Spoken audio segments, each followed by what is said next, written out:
नमस्कार, doctor Monika Agarwal from yoga health care centre. आज हम बात करेंगे नो योर फूड सीरीज़ में दालचीनी, द मोस्ट कॉमन हर्ब। आपको बहुत आराम से किचन में, सभी की किचन में मिल जाती है, साबुत मसालों के रूप में या पिसी हुई, जैसे डेजर्ट बनाने में जनरली यूज़ आती है। तो आज हम उसको बताएंगे कि उसके रियल यूजेस कैसे करें, उसको कितनी क्वांटिटी में यूज़ कर सकते हैं और किन किन के लिए वो पॉजिटिव होगी, किन किन को आपको वो थोड़ा नुकसान पहुंचा सकती है। तो वाता और कफ को, दोष को कम करती है, क्योंकि थोड़ी गर्म तासीर की होती है, तो इसलिए पित्ता वालों को ये थोड़ा सा कम यूज़ करनी चाहिए। जो पित्ता है वो गर्मी का स्तर उससे यूज़ करने से बढ़ जाता है, ये आप ज़रूर ध्यान रखिए। और साथ ही साथ जैसे किन्हीं को बहुत ज़्यादा एसिडिटी का प्रॉब्लम है, बहुत ज़्यादा गर्मी का शरीर है, पीरियड्स में बहुत ज़्यादा ब्लीडिंग होती है या हमेशा पेट में बहुत ज़्यादा गर्मी रहती है, तो उसके लिए आप वो यूज़ नहीं करें। अब आप किन किन को यूज़ कर सकते हैं, तो वाता और कफा दोष वाले इन्हें आराम से यूज़ कर सकते हैं। तो जैसे किन्हीं को बहुत ज़्यादा खांसी हमेशा रहती है, गले में ड्राइनेस हमेशा फील होती है, मुंह में ड्राइनेस रहती है, क्रिएटिनिन लेवल को लोअर करने में बहुत अच्छा है, ब्लड के लिए एक बहुत अच्छा प्योरीफाई है, तो आप इसे रेगुलर एक ब्लड प्योरीफाई के रूप में यूज़ कर सकते हैं।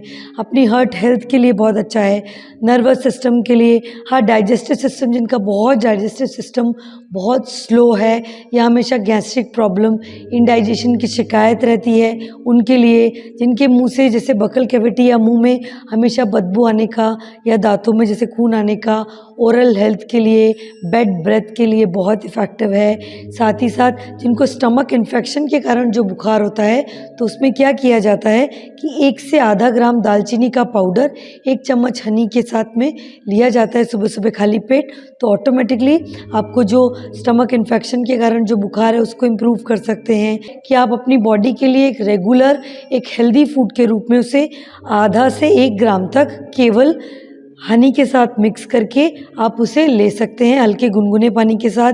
कुछ लोग वेट रिडक्शन में भी लेते हैं, लेकिन वो लोग कुछ बहुत ज़्यादा क्वांटिटी में लेते हैं।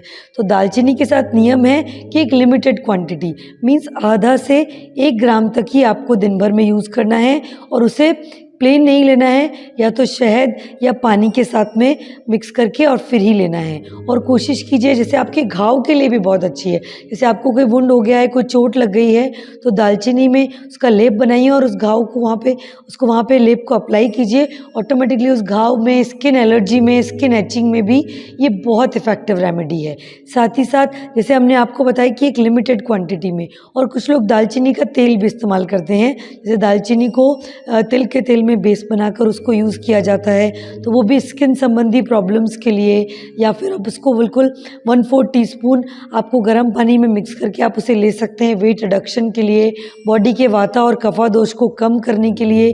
पित्ता दोष प्लीज़ आप इसको अवॉइड कीजिए या बहुत कम क्वांटिटी में लीजिए। अगर आपको दालचीनी जैसे चाय में शौक है या उस तरीके से, तो बहुत मिनिमम क्वांटिटी में लीजिए। ये आप ध्यान रखिए कि बहुत इजी सा आपको टेस्टी टिप, कि बिल्कुल 1 पिंच आप दालचीनी अपने जूस में डाल के इसे यूज़ कीजिए, तो आपके जूस का टेस्ट भी एनहांस हो जाएगा, और आप इसे रेगुलर वे में अपनी और problems, digestion related, blood related, kidney related, nervous system related और ब्लड को प्योरीफाई करने रिलेटेड को अच्छे से हील कर सकते हैं। तो ये सब चीज़ें यूज़ कीजिए।